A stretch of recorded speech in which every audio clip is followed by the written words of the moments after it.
The house stood alone, shrouded in an eerie silence that seemed to stretch for miles.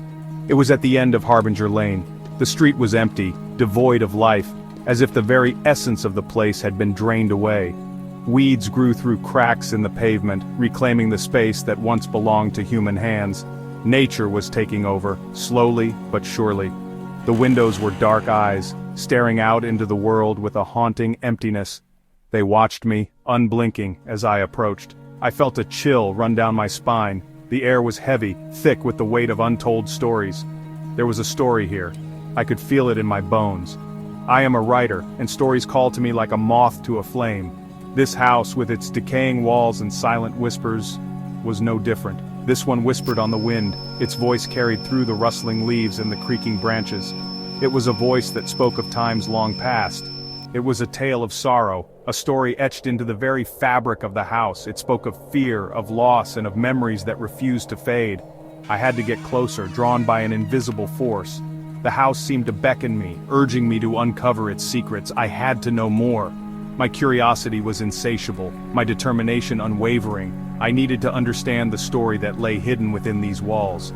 The steps creaked under my weight, each sound echoing through the empty halls.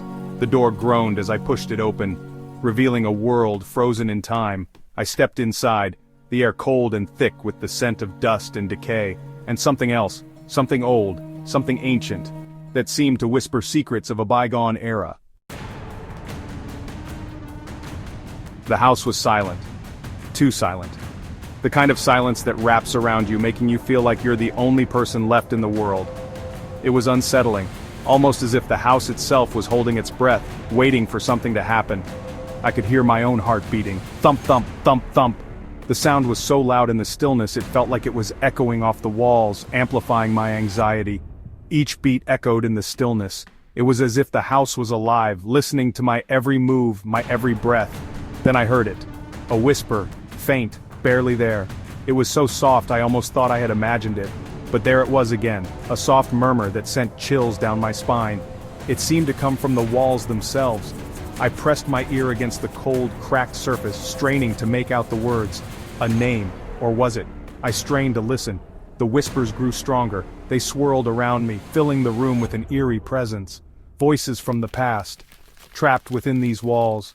They seemed to be calling out, desperate to be heard, to tell their story. They seemed to be trying to tell me something. A warning, perhaps? Or a plea for help? I couldn't be sure, but the urgency in their whispers was unmistakable. Fear tightened its grip on me. My heart raced, and my hands trembled. I wanted to run, to escape the oppressive atmosphere that seemed to close in on me. I wanted to run, to escape the whispers. But my feet felt rooted to the spot, as if the house itself was holding me captive. But something held me there. I had to understand. I had to know what the whispers were trying to tell me. I took a deep breath, steeling myself for whatever was to come. The whispers became clearer. They formed words, sentences, stories. I began to understand. These were echoes of the past. A family had lived here once, a husband, a wife, a child. I could hear their laughter, their arguments, their cries of despair. The husband was a cruel man. He hurt his wife. He terrified his child. The echoes showed me their pain. I felt their fear. One night the husband vanished. The echoes were confused. A struggle, a scream, then silence. Except for the sobs of the wife. Section 4. A glimmer in the darkness. The echoes were fragmented, broken.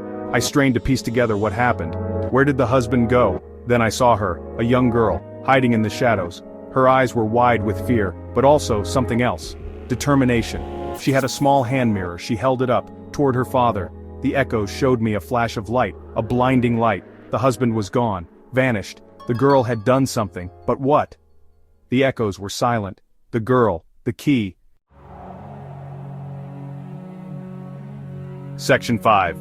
Unsilenced. I searched the house. The air was thick with an unsettling silence, broken only by the creaks of the old wooden floors beneath my feet. Every room, every corner, shadows danced on the walls, playing tricks on my mind. I felt a presence, something watching me from the darkness.